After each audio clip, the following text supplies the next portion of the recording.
નમસ્કાર મિત્રો, આપણે અત્યારે બાલ મુકુંદની ધરાઈ એટલે ધરાઈ ગામે આવ્યા છીએ અને બાલ મુકુંદજીના હવેલીના આપણે દર્શન કરવાના છીએ, જે ખૂબ જ પૌરાણિક પુષ્ટિ આપણે યાત્રાધામ કહેવાય છે. તો મિત્રો આપણે અત્યારે હાલ બસ સ્ટેન્ડે ઉતર્યા છીએ અને બસ સ્ટેન્ડની સામે જ એક ગેટ છે, મારી પાછળ ગેટ દેખાય છે, ત્યાં જ જવાનું છે. ત્યાંથી જમણી સાઈડ છે. તો ચાલો મિત્રો, વિડીયોમાં બન્યા રહેજો. શાંતિલાલ સોલંકી ગુજરાતી બ્લોગમાં નવા હોય તો ચેનલને સબસ્ક્રાઈબ કરજો અને કોમેન્ટમાં જય દ્વારકાધીશ, જય વલ્લભાચાર્ય, જય શ્રી કૃષ્ણ લખવાનું ભૂલતા નહીં. ચાલો મિત્રો, આપણે અંદર જઈએ અને પૌરાણિક પુષ્ટિ માર્ગ આપણે જે કહેવાય છે, જે હવેલી, એ આપણે બાલ મુકુંદજીના આપણે દર્શન કરીએ અને પાવન થઈએ. ચાલો મિત્રો, વિડીયોમાં બન્યા રહીજો. ચાલો સામે ઉતરીએ એટલે તરત જ આપણે ગેટની અંદર પ્રવેશ કરવાના છે. આ મુખ્ય ગેટ છે, એની અંદર જ છે.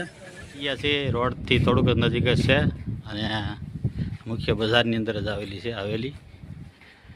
ચાલો મિત્રો, અહીંથી અંદર જવાનું છે. બસ હવે આપણે હવેલીની ગેટની અંદર પ્રવેશ કરી રહ્યા છીએ. આપ જોઈ શકો છો અહીંનો નજારો. બાલકૃષ્ણ મહાપ્રસાદ ખંડ કક્ષ.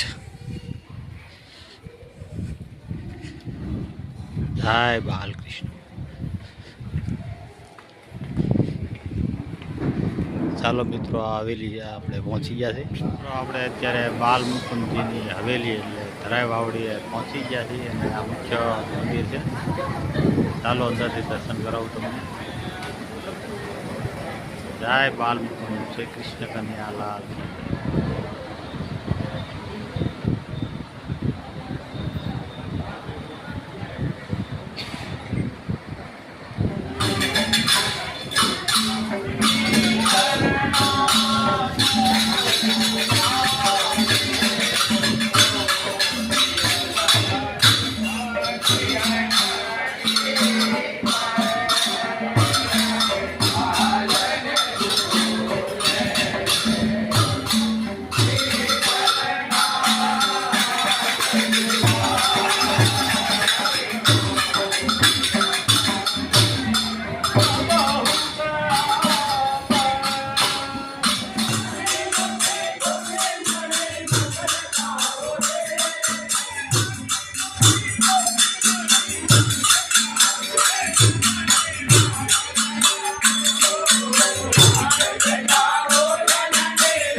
જય શ્રી કૃષ્ણ. જય શ્રી કૃષ્ણ.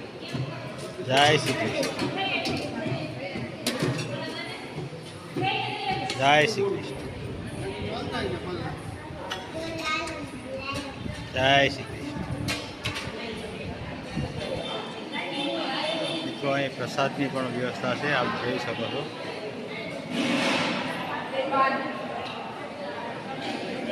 મિત્રો, આપણે પ્રસાદ લીધો અને પાવન થઈ ગયા. મિત્રો, આ આપણે બાલ મુકુંદની હવેલીએ તમારે આવવું હોય તો બાબરા આવવું પડે. અમરેલી જિલ્લાનું બાબરા, ભાવનગર રાજકોટ હાઈવે પર બાબરા આવે છે. બાબરાથી 20 કિલોમીટરના અંતરે આવે છે.